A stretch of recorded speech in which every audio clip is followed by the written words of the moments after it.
4. Molarity. Okay? What do we say about molarity? As soon as you see molarity, you can think capital M, but what you will write is moles per liter. Moles of what? Why nitric acid? That's what you were being asked to solve for. Liters of what? Right. Our solution of nitric acid. Okay. That is what we're attempting to solve for. So we could go through and set it up. Want moles of HNO3, liters of solution, HNO3. I have to make the units on the left look like the units on the far right. Am I given the moles of nitric acid anywhere in the question? Explicitly? No. Am I given the liters of solution? Am I given the liters of solution? No. What am I given? Milliliters of solution. Right? So we could jump all over the milliliters, which is what a lot of you were doing when you started to mumble about, yes, you were given it. Right? You could start to convert the milliliters of nitric acid into liters of nitric acid because liters of nitric acid shows up in the answer. Okay? So you're recognizing where your measurements are coming in. We have a volume of nitric acid. We're given a volume, so I can just do a unit conversion. Right? Okay. What volume of nitric acid was I given? Well, there's two volumes in here. There's 745 and there's 165. Which volume is the volume of the nitric acid? 745. 745. Okay. So I could go through and say, well, I'm going to need to get a ballpark line. Let's start about there. Could say, okay, well, 745 milliliters of nitric acid. And I could try and convert that into liters. Okay. If I convert that into liters, I get milliliters and liters. Let's pause for a second. Is that going to be useful? Why not? Look where it places the liters unit. It's in the numerator, and where does it need to be? In the denominator. Okay. So the beauty of this method is you just need to see that the volume unit shows up in the denominator, which means when we start off this whole question, where does that, whoa, go away letters. Where does that volume unit need to show up? In the denominator. 745 milliliters of solution nitric acid, because it will get kind of long. What should show up in the numerator?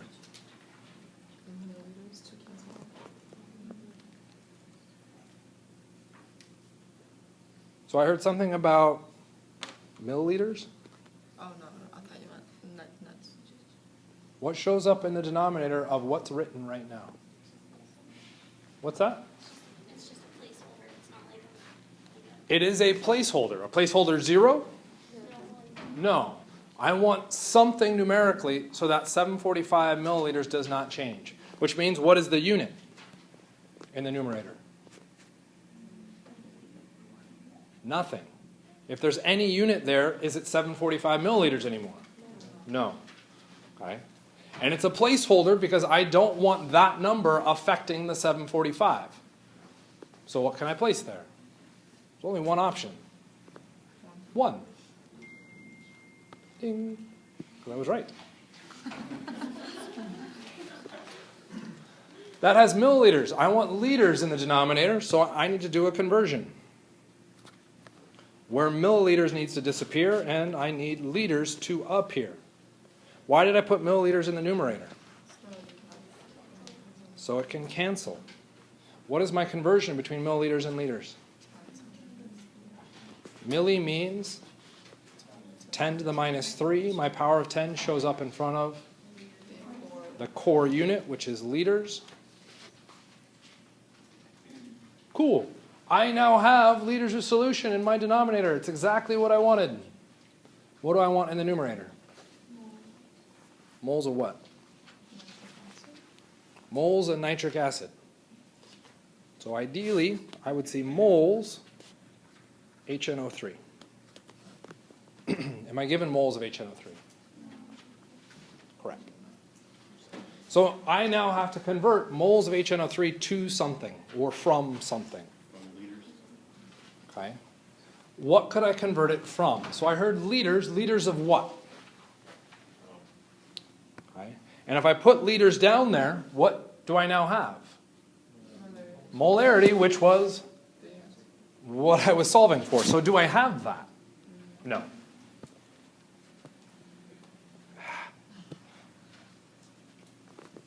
What do I have? What can I convert the moles of nitric acid to or from? I could convert to mass. I could do grams of nitric acid. But if you do it the way you're doing it, you won't be able to cancel out the liters on Do I want to cancel out the liters? No, because it's an answer. It shows up in the answer. So those first two steps, perfect, spot on, exactly what I want. I do not want to change those. What I need to do is adjust this moles of nitric acid somehow. We could go into grams of nitric acid, which then means my next conversion, what do I have to do? Get rid of grams of nitric acid. Am I given grams of nitric acid? No. What else could I convert moles to? Okay. We could relate that to the moles of barium hydroxide.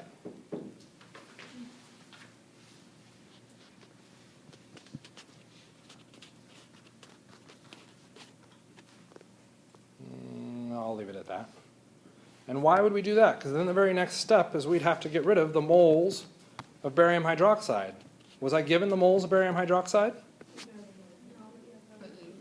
I was given the molarity, but that's not moles. What do I do as soon as I see capital M?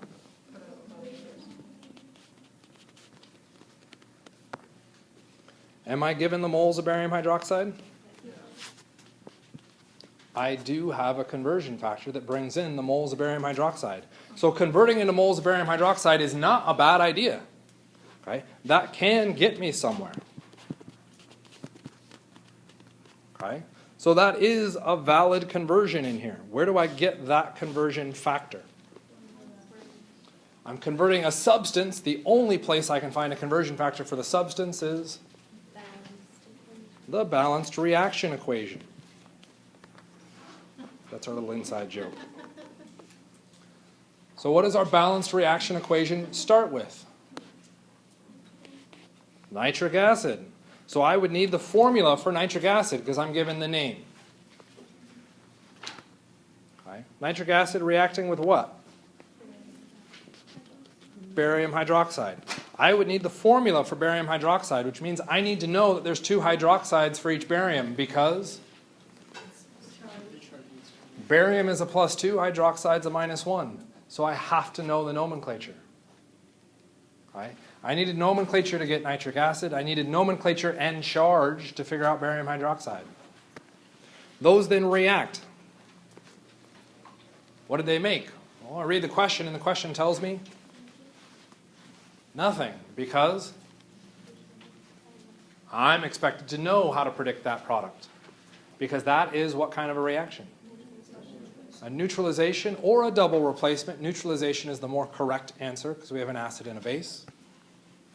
And we'd end up with H bonded to OH plus barium bonded to nitrate. So we've done the replacement. What do we do now? Balance what? The right side, the first. Balance the products. Make sure your product is correct. Is HOH a correct product? Yes. We know that because Nomenclature. H +1 -1, we get a neutral charge. Where's the charge on barium? Charge on nitrate? -1. Was that formula correct? No. I need two nitrates. Now, turning into my son and growling at everything. Now that my products are correct, now I can balance the equation. And in balancing the equation, we'd go through and look at each individual element, and hopefully what we would see is that we need 2 nitric acids and 2 waters. The rest should balance. That now gives me the balanced reaction equation. What do I use back in my Jake? What shows up in front of nitric acid? 2. What shows up in front of moles of barium hydroxide? 1. All of that work, and do I have the moles of barium hydroxide to cancel? I'm not given moles of barium hydroxide. What am I given? The molarity. I'm given the moles of barium hydroxide in 1 liter of a solution of barium hydroxide. The number in front of moles is 1? Oh, the number that shows up in this black box.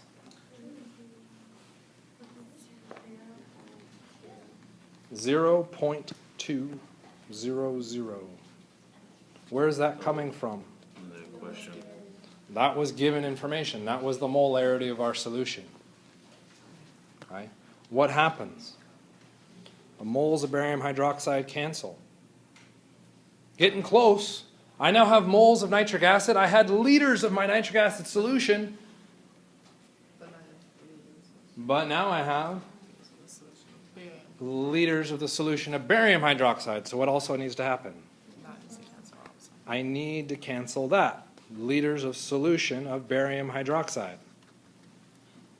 Well, crap. Do I have that? Oh, I do. I was told 165 milliliters of barium hydroxide. Oh, milliliters, and that says liters. Right? So I'll need to do a conversion again. I do have liters of solution, but I can go to milliliters. What's that conversion? 10 to the minus 3 liters is 1 milliliter. The liters of solution cancel. Milliliters, I have 165 milliliters of solution of my barium hydroxide. Those units cancel. That is over 1. My milliliters cancel. Sorry, I canceled the wrong one. And what answer would I now have? Moles of nitric acid is the only unit remaining in the numerator and the only unit remaining in the denominator. Liters of the solution of our nitric acid. The result, I now have my final answer. Okay. How many people had a process that solved exactly that way? Oh, fascinating. Nobody did. Okay. If you go through and look at the processes, I would bet you're going to be hard-pressed to find any 2 processes being exactly the same. Why? Everybody's going to start at a different starting point and run different conversions through it. As long as you're doing all of these conversions, it doesn't matter if you break it into 1, 2, 3, 4, 5 steps, or if you run it all as a single line. Okay? It's the same process that we've always started with. What do we want to end with? What are we given? Start the conversion on units. When you encounter a spot where you don't know what to convert to, start guessing and see, does it match units that I'm given? If it doesn't match units that I'm given, then that conversion didn't make sense. There was a conversion that we initially talked about between moles and grams of nitric acid.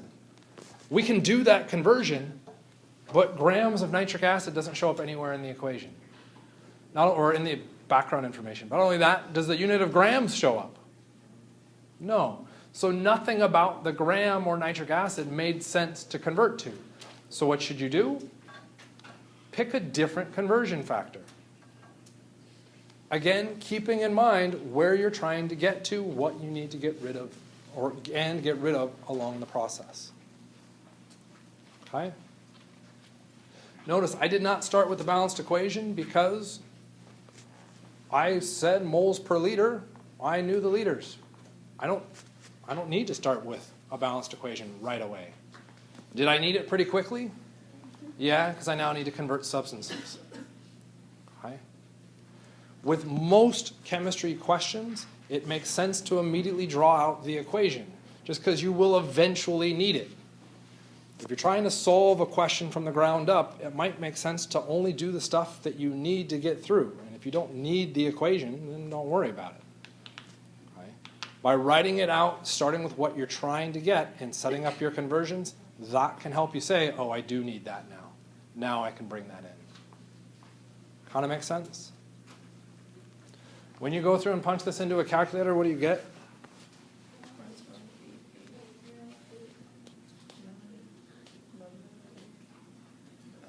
I went to 9 right away. Yeah, it's 885, but then there's the 46.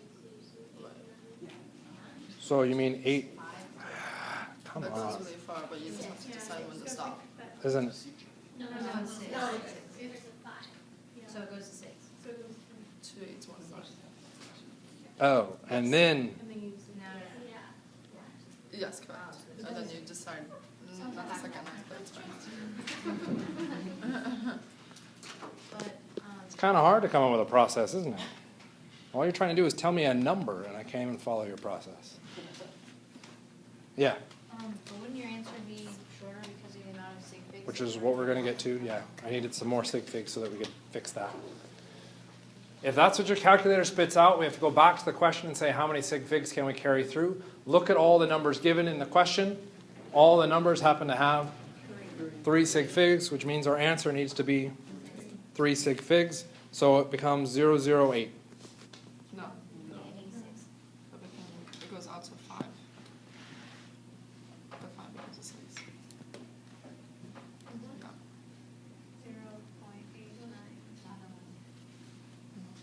0.89. 8, 8, 5. 5 becomes a 6. 9 is the first insignificant. Add 1, our answer becomes 0. Oof. That was a 0. 886, capital M, CHM130. Okay. Is that a hard question to solve? Yes. Okay. Are you expected to solve it? Yes. Are you expected to solve it on the exam?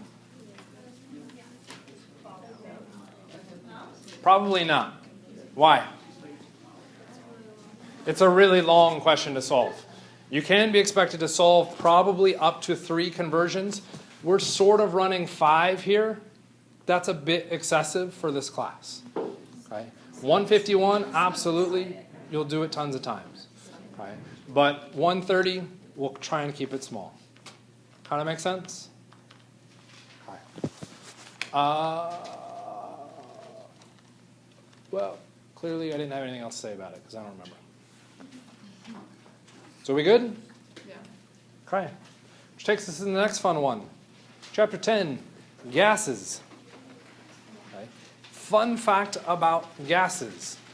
If you take a look at our course competencies, there's a link on the syllabus. You could click that link or enter it in and then search up our course. Gases is not a course competency, which means officially we don't have to talk about it at all. Except it's on the final. Why would it be on the final if you don't talk about it? So we'll kind of whip through some of the properties of gases to get to the kind of the more important aspect. There are parts of the gas chapter that are particularly relevant. Most of it is not for our class. Okay? 4 important properties of gases. Variable shape and volume. Have we already talked about that? Yes. Yes, we have. Gases expand and compress uniformly. It kind of goes back to variable shape and volume. Okay? Except the big part there is uniformly. When I compress a gas, it's going to compress evenly. It doesn't do parts of it compressing and other parts not compressing. Everything comes together as one smooth transition. They have a low density. Well, that's because in a gas, all the atoms are far away from each other. So when we look at density, which is a measure of, let's not try measure, let's try conversion. Density is a conversion factor between mass and volume. Okay? What has mass? Atoms. Atoms have mass. So if I take an atom that is a gas, in a gas phase it is really far away from other things of mass, which means the volume is is very what? High. We have a large volume. In that large volume, I have very few particles because it has a low mass to volume ratio. Okay, so there's lots of space in between there. Back to kind of gases expand and compress uniformly.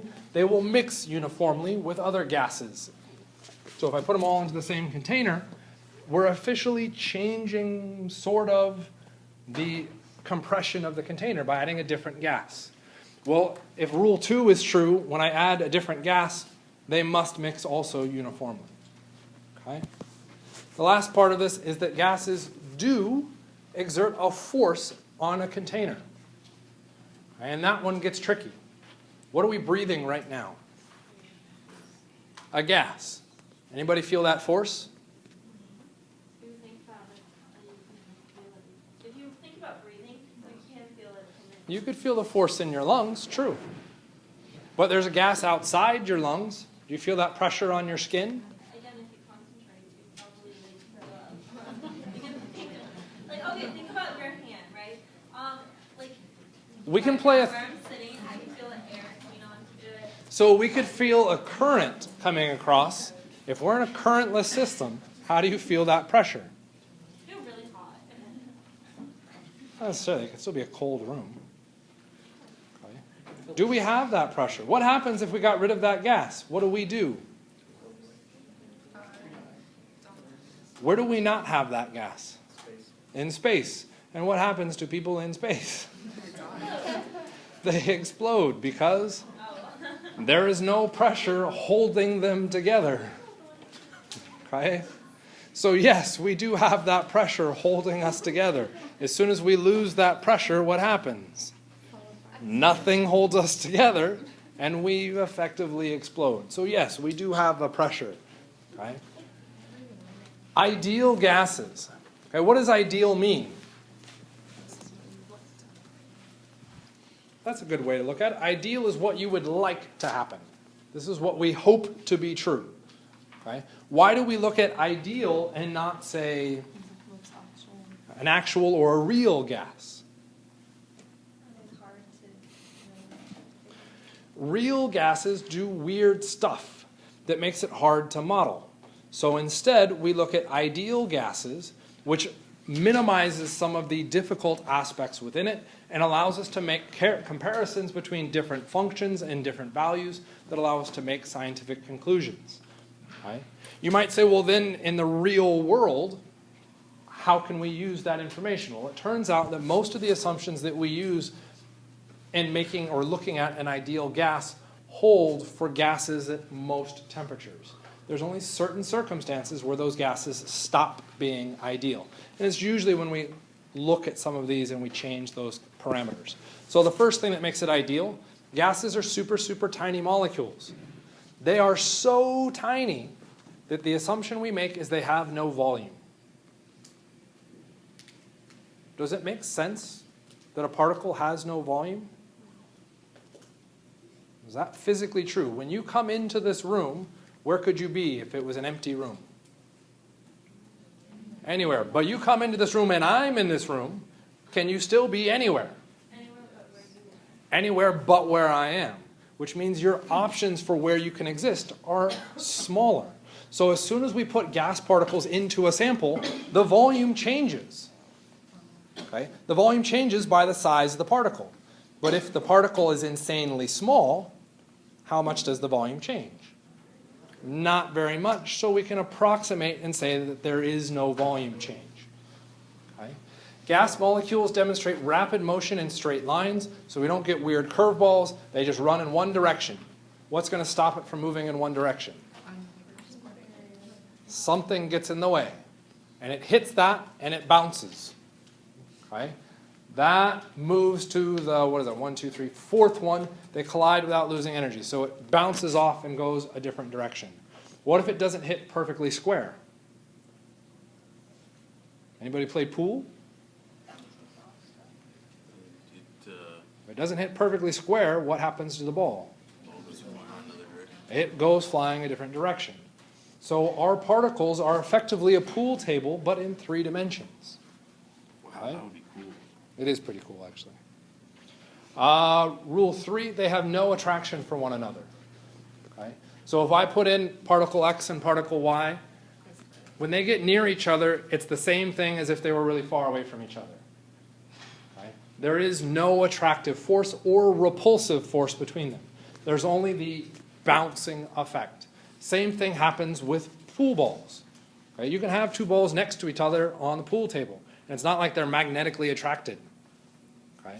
The only thing that causes them to shift or move is when you impact them. Okay? And then the last one, the average kinetic energy for a gas molecule is proportion to the Kelvin temperature. So what do you notice that's interesting about that?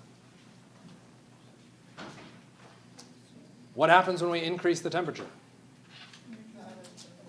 The energy goes up. What do we see with our gas particles? They move faster. And what was kinetic? Motion.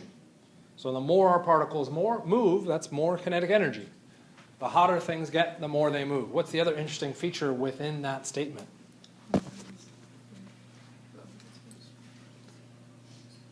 It's not that interesting. What was that?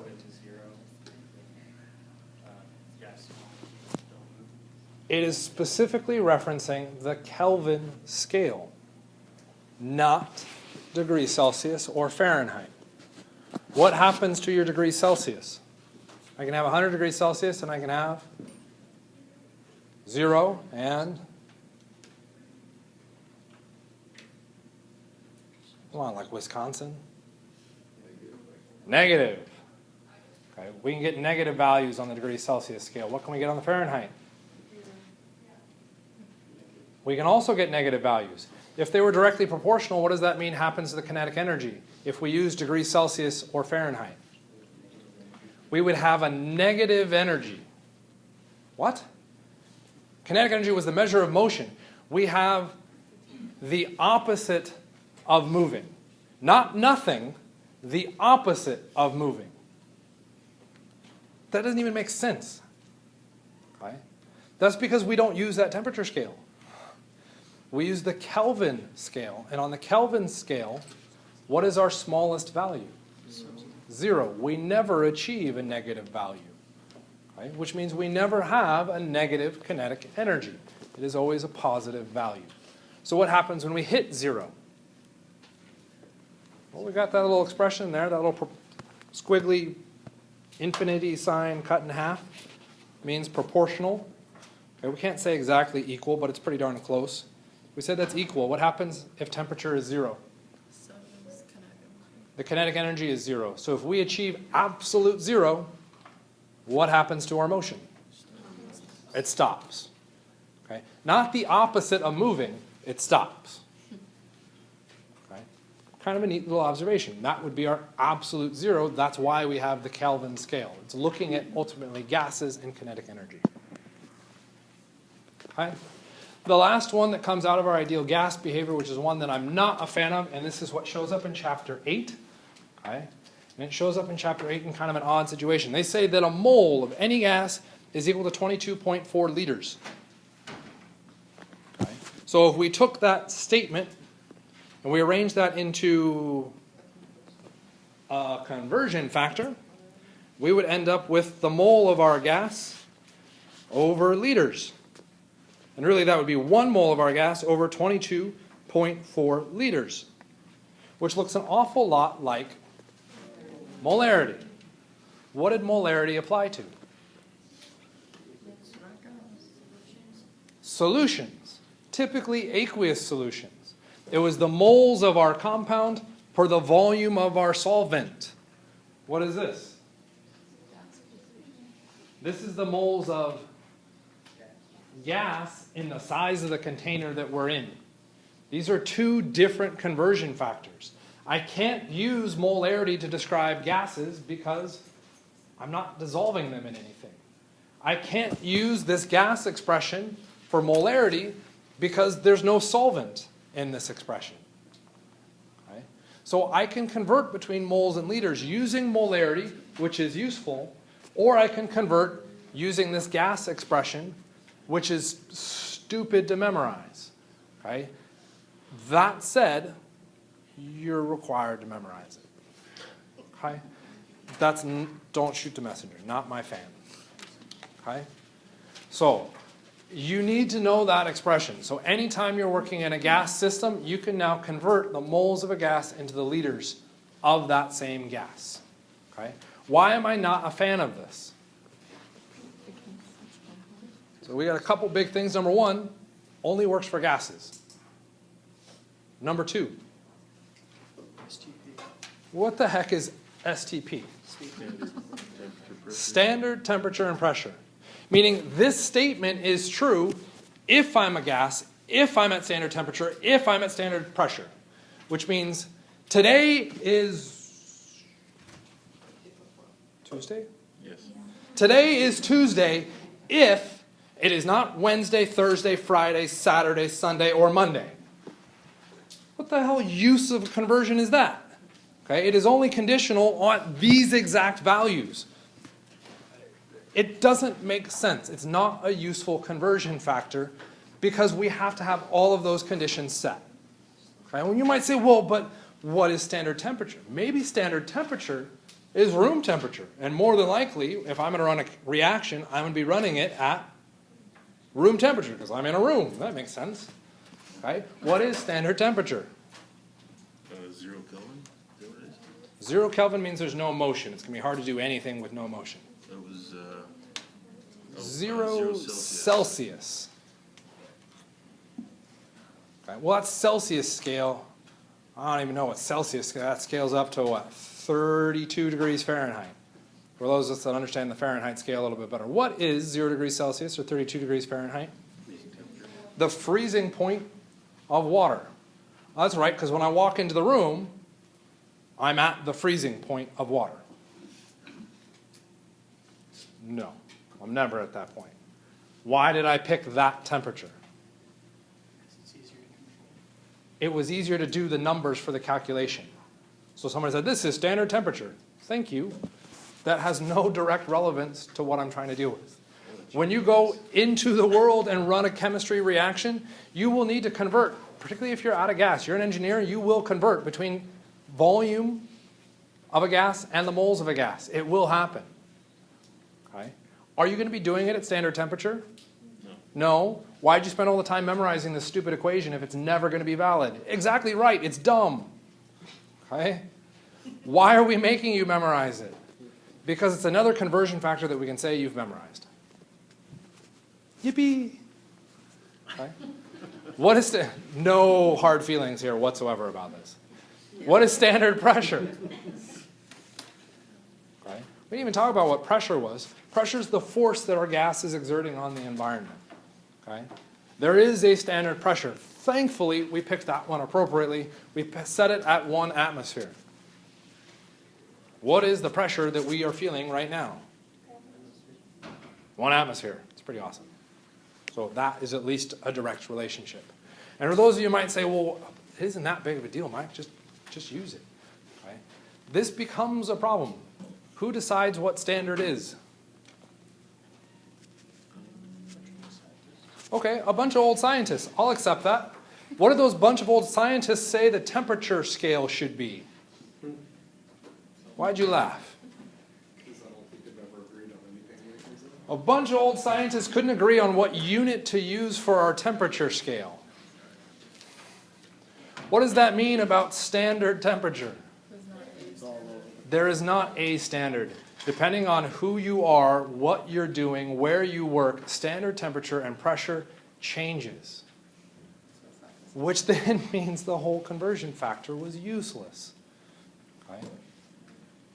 So, you are required to know it for the test because it simplifies some of the calculations. But what we will look at is where it's coming from. Because once we know where it's coming from, we can solve for that without having to deal with those standard temperature and pressure assumptions. Okay? So, molar volume calculation. So here's how we use it. How many liters are needed to hold 2 grams of hydrogen gas? What are we solving for? I do not accept liters. Liters of hydrogen gas. I don't want to write out hydrogen. H2, why 2? It's a diatomic element. Okay. What am I starting with? 2.0 grams. What do I want to have happen? Ideally, grams to liters. Do I have that conversion? No. Okay. What can I convert grams to? What? Moles? Okay. Sorry. I thought I heard molecules. Where do I get that conversion factor? It's our periodic table. Okay. And our answer is 1.01 grams of hydrogen is a mole, of hydrogen. Atoms. What are we looking at? It's diatomic. There's 2 hydrogen atoms, so it's 2.02 grams is 1 mole. Okay. Is mole the same thing as liters? No. So what do I need? Conversion factor. I need to get rid of moles and I need liters. Do I have a conversion factor for that? Yes. No hard feelings. It's the horrible, horrible thing that we make you memorize. Okay. This comes from your memory, and in your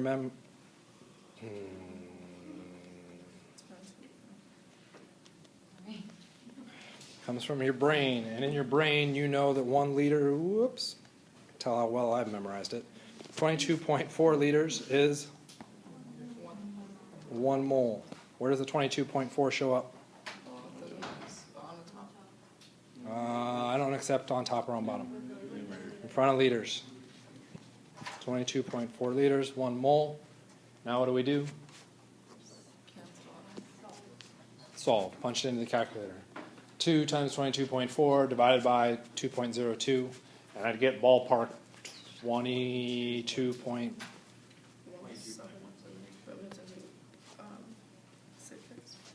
22.17 liters of H2. According to sig figs, my answer is 22. Make sense? Same process. Nothing else is exciting. We just use another conversion factor. Which means you can do it. How many liters of hydrogen are produced from the reaction of 0.165 grams of aluminum metal with dilute hydrochloric acid? I'll give you 3 minutes. Actually, before we do the 3 minutes, what do we need, or what are we trying to solve for?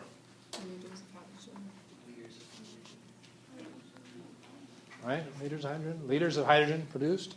What are we starting with?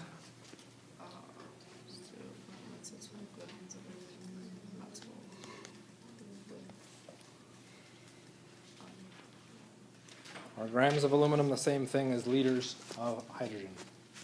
Nope. So I need a conversion factor. Daily grams of aluminum to liters of hydrogen. Is that a valid conversion? Rhymes with po.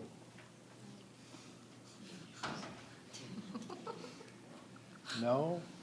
I don't know what rhymes with no. I know you barely just got through it. You might be coming up with an answer now, but we got to go through and solve it. This is, again, another long question because it is involving multiple conversions. We've got grams to moles, which comes from our periodic table. We've got moles to moles, which comes from our balanced equation. And we have moles to liters, which is the new one we just looked at. Right? So let's go through and start. A couple things we want to address. There was a question about writing H2. Why not H? The only time you will write H is if it specifically says hydrogen atom. If you don't see that word atom, it's assumed diatomic. Okay? So our formula must be H2. The other thing we could use to kind of cheat on why it should be written as H2 is how it's written in the equation. It was given to you as an equation with it as H2. Okay? The next part, what are we starting with? grams of aluminum, and we're ending with liters of hydrogen. The first thing that you should focus on is not so much the unit, but the substance. What happened to the substance? It changed. There is only one way you can change the substance. Through what unit? Moles. Which means step number 1, we could get it to moles. There is a suggestion to look at the balanced equation. We'll come back to that because that is super, super important. But we'll come back to that. So convert into moles of aluminum. Where's our conversion factor between grams and moles? Our periodic table. And for aluminum, 26.98 what? 98 grams of aluminum per 1 mole of aluminum. The grams cancel, I now have moles of aluminum. Okay. Moles are a useful thing to deal with because now I can convert substances. I can convert substances through the balanced reaction equation, which we had a call at the very beginning to deal with the balanced equation. So we can look at the equation. We were given the equation. So all we got to do, it's all 1-to-1, right? No, because it wasn't balanced. So we'd have to go through and balance that. Oh man, this was an ugly one, isn't it? Yeah, it's 2, 6, 2, 2, 6, 2, 3. Hopefully those are the numbers you come up with because we're short on time. I'm not going to walk through that. Okay. What shows up in front of our hydrogen? In front of our hydrogen, it's 3. The 6 shows up in front of hydrochloric acid. What shows up in front of aluminum? 2. We're now in moles of hydrogen. Is that what we want for an answer? What do we want? When do we want it? Thank you. Do we have a conversion factor between moles and liters? Yes. What is it? All right, that's our, or I'll just write it as our STP thing. There are 22.4 liters of hydrogen and 1 mole of hydrogen. Ooh, can I use that? Yeah. Why am I allowed to use that? When? Gases. Is hydrogen a gas? How do I know? It actually says in the question. That's kind of nice. It says it's hydrogen gas. Okay? When else is that equation valid? When at STP? Does the question tell you that you're at STP? No. What are they betting on? That you're assuming. It is always fun because when you assume,